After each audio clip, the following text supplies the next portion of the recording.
से अपने सल्ले। आज हम बात करेंगे कांग्रेस के उस कबूलनामे की जिसका इंतजार शायद सभी लोग बंगाल की राजनीति में कर रहे हैं। बंगाल की राजनीति में वैसे मुख्य मुकाबला तो तृणमूल कांग्रेस और भाजपा के बीच है। वहीं राजनीतिक विश्लेषक कांग्रेस को जो है किनारे रख रहे हैं, पर लेकिन कांग्रेस भी इस वक्त जो है काफी जो है बयान आ रहे हैं कांग्रेस की तरफ से। हो सकता है कि ऐसा ही एक बयान कांग्रेस के बड़े नेता की तरफ से आया है जिसमें उन्होंने जो है चुनाव के बाद तृणमूल कांग्रेस से जो है गठबंधन की संभावना को खारिज नहीं किया है। इस पर कांग्रेस की कमान संभाल रहे बंगाल में अधीर रंजन चौधरी ने यह कहा है कि यदि ऐसी स्थितियां बनती हैं तो वे हो सकता है कि आगे कांग्रेस शायद सपोर्ट दे।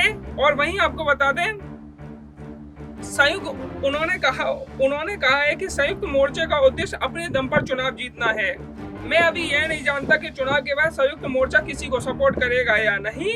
हम नहीं जानते कि ममता बनर्जी चुनाव हार गई तो क्या करेंगी। यदि वे संयुक्त मोर्चे की चुनाव सरकार बनाने में मदद करती हैं या फिर संयुक्त मोर्चे से मदद मांगती हैं तो हो सकता है हम मदद करें।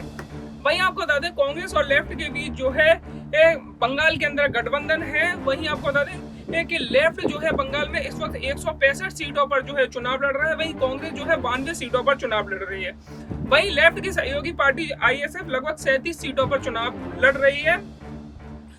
अभी तक आपने ये देखा होगा कि बंगाल के अंदर कोई भी बड़ा कांग्रेसी चेहरा, चाहे राहुल गांधी हो, प्रियंका गांधी हो या फिर कोई अन्य बड़ा नेता हो, वो अभी तक बंगाल में चुनाव प्रचार करने नहीं गया। उसके पीछे बड़ी केंद्रीय राजनीति की बड़ी वजह ममता बनर्जी यूपीए सरकार में बड़े मौकों पर जो है उन्हें सपोर्ट देती आई हैं। चाहे वो रेल मंत्रालय संभालने वाली बात हो, 2009 की सरकार में रेल मंत्रालय, उससे पहले भी तृणमूल कांग्रेस ने कई जो है मंत्रालय संभाले हैं।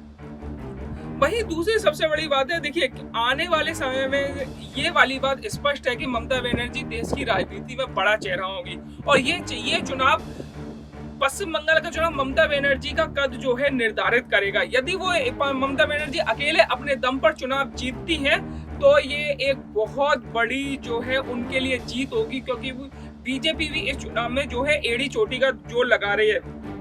वहीं यदि कांग्रेस का इस बयान के मायने निकाले जाए तो यदि हो सकता है कि आने वाले समय में जो है कि कई परिस्थितियां बने। परिस्थितियां हम आपको बताते हैं परिस्थितियां किस तरह की हो सकती है। एक परिस्थिति ये हो सकती है कि ममता बनर्जी जो है अपने दम पर जो है बहुमत के आंकड़े को पार कर जाए। दूसरी परिस्थिति ये हो सकती है कि ममता बनर्जी जो है कि बहुमत के आंकड़े से कुछ सीटें दूर रह जाए, तब वह कांग्रेस का जो है सहयोग लेकर इसको मतलब सरकार बना सकती है। ऐसा हो सकता है, जबकि इस तरह की संभावना जताई गई है। इसमें हमें ये देखना होगा क्या लेफ्ट के लिए वो कांग्रेस ममता बनर्जी को सपोर्ट देने के लिए क्या लेफ्ट के साथ गठबंधन तोड़ेगी, क्योंकि लेफ्ट और जो है ममता बनर्जी का साथ आना बेहद कठिन है, क्योंकि ममता बनर्जी ने शुरू से ही बंगाल में लेफ्ट के खिलाफ राजनीति की है। वहीं आपको बता दें जो है कांग्रेस जो है सपोर्ट करने की कांग्रेस की दूसरी भी अन्य वजह है। दूसरी वजह ये है कि देखिए कांग्रेस पार्टी का जो संगठन है वो बंगाल में काफी कमजोर है। इस बात में कोई दो राय नहीं है कि संगठन काफी अन्य पार्टियों के मुकाबले जिस तरीके का भाजपा का संगठन है, इस तरह यदि वो टीएमसी को सपोर्ट देती तो आगे चलकर जो है उसका जो संगठन है उसको मजबूती मिलेगी।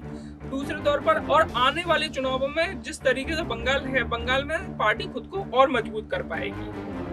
और वहीं जिस तरीके की इस वक्त बंगाल में राजनीति हो रही है, कांग्रेस का कोई भी नेता सीधे तौर पर जो है ममता बनर्जी के खिलाफ जो है बयान नहीं दे रहा है। वहीं ममता बनर्जी खुलकर कांग्रेस के खिलाफ बहुत कुछ नहीं कह रही है।